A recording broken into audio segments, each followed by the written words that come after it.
Siamo perfettamente in orario. Quando si muove la Lega ci si muove in orario.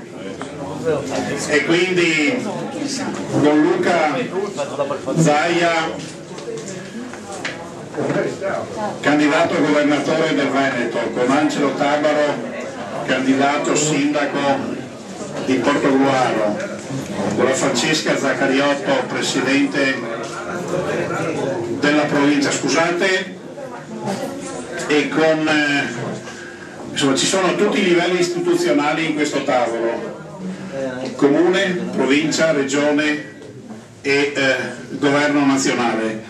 Questo è un messaggio importante che noi vogliamo dare alla città di Portogruaro, al Veneto orientale, nel senso che questo territorio, che per fortuna finalmente ha cominciato ad avere le attenzioni di tutti i livelli istituzionali, c'è bisogno che questo messaggio arrivi alla città, questo messaggio di prima il Veneto e prima Portogruaro, quindi l'esigenza di far crescere in modo pesante e importante quest'area geografica che è rimasta isolata per troppo tempo per volontà locale, non di certo per volontà dei enti sovracomunali. Evidentemente questo messaggio deve passare forte e chiaro, perché la città ha bisogno di cambiare. E cambiare la città di Portogruaro lo dobbiamo fare solo con una persona che è Angelo Tabaro, solo con un partito che è la Lega Nord. Luca Zaia, prima il Veneto. Grazie.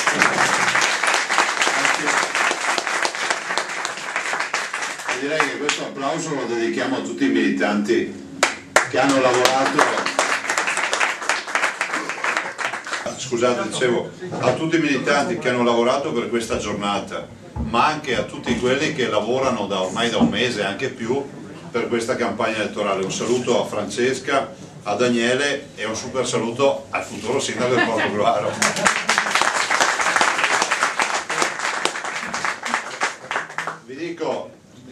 Vi dico solo alcune cose.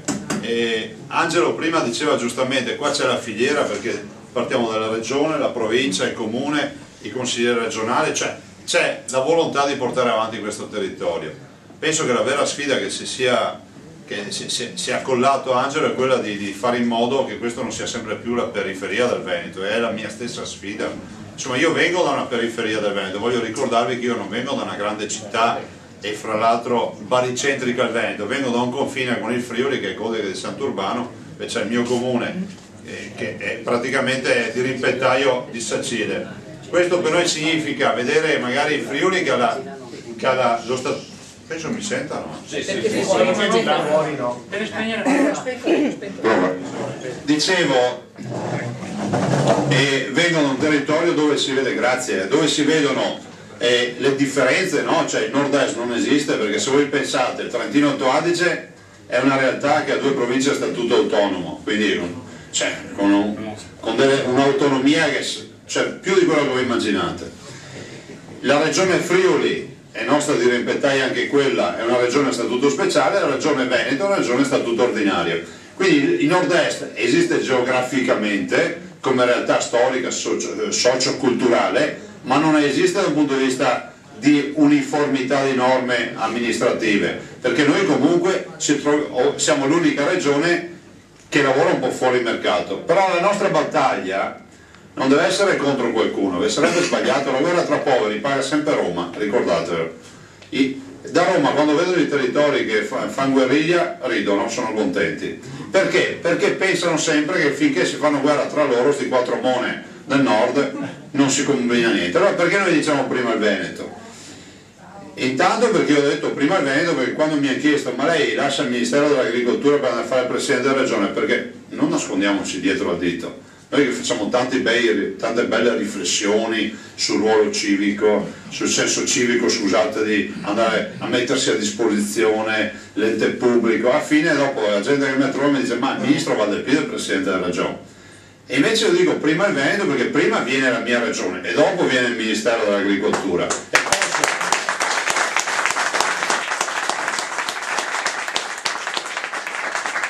ve lo posso garantire, verificatelo, che Umberto Bossi quando me l'ha chiesto non mi ha detto vai a fare il presidente, mi ha detto testuali parole: se ti chiedo cosa pensi in merito a una possibile tua candidatura alla Regione Veneto, cosa mi dice?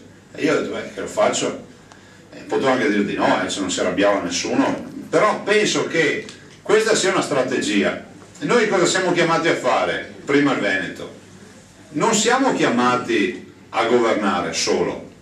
Cioè, se io vengo qua, no, vi dico, vabbè, abbiamo il 30% di strade in meno rispetto alla media nazionale, dobbiamo fare strade, le liste d'attesa degli ospedali vanno ridotte, bisogna investire tutto quello che sapete, attività produttive, l'accesso al credito, evito di stare qui a farvi la lista, che farebbe qualsiasi candidato.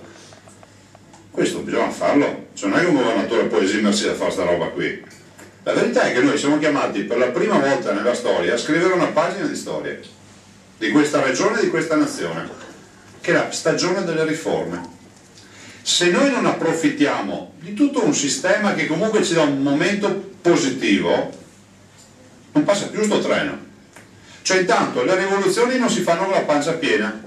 Il 14 luglio del 1789, se non erano incazzati con i monarchi francesi e non avevano i crampi di fame, grazie alla rivoluzione francese.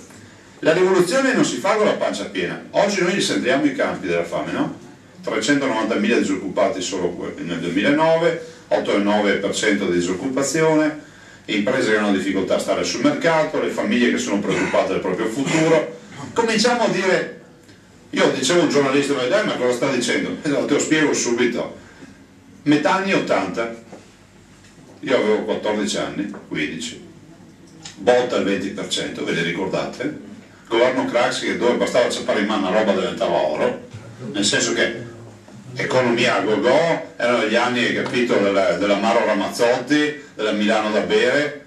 Secondo voi, se andavamo a parlare di federalismo e autonomia, cosa succedeva? Ti mandava a fanculo? Ed è esattamente quello che accadeva in quegli anni là per la Lega, che nessuno gliene fregava niente, perché se tutti noi fossimo inondati di risorse, di economia che tira, qui rivoluzioni non se ne fanno. Quindi il problema non è mio, il problema è di tutti noi veneti. Questa è una chiamata di popolo, quindi tanto non diamo per scontato che le elezioni sono vinte, vi ho visto i sondaggi, c'è un sacco di indecisi, un sacco di persone che dice tanto Zai ha già vinto, non sarà andare a votare. Un discorso è andare a Roma a dire prima il Veneto col 40% affluenza all'urne, col 50% un altro, col 60% un altro, col 70% un altro e col 100% un altro ancora. Il 100% è tecnicamente impossibile, però dico, cioè, i veneti diano un segnale che sono interessati a questo. Allora, prima il Veneto perché vogliamo essere la prima regione a testare l'autonomia, cioè il federalismo fiscale, e in realtà è una legge a livello nazionale e la applichiamo. Ma prima il Veneto anche perché l'attuale Costituzione ci lascia anche modo di andare a negoziare una forma di autonomia, come la Catalogna in Spagna, come la Baviera in Germania. Non è utopia sta roba qui, Questa è una realtà, cioè vi dico solo che noi già gestiamo delle competenze in maniera esclusiva. Cioè voi vorreste la nostra sanità gestita in maniera esclusiva come la gestiamo noi come veneti, o vorreste che ve la gestisca a Roma la sanità? E io vi dico, perché non lo possiamo fare per la scuola, per l'energia e per tutti gli altri comparti e tenerci le tasse a casa nostra?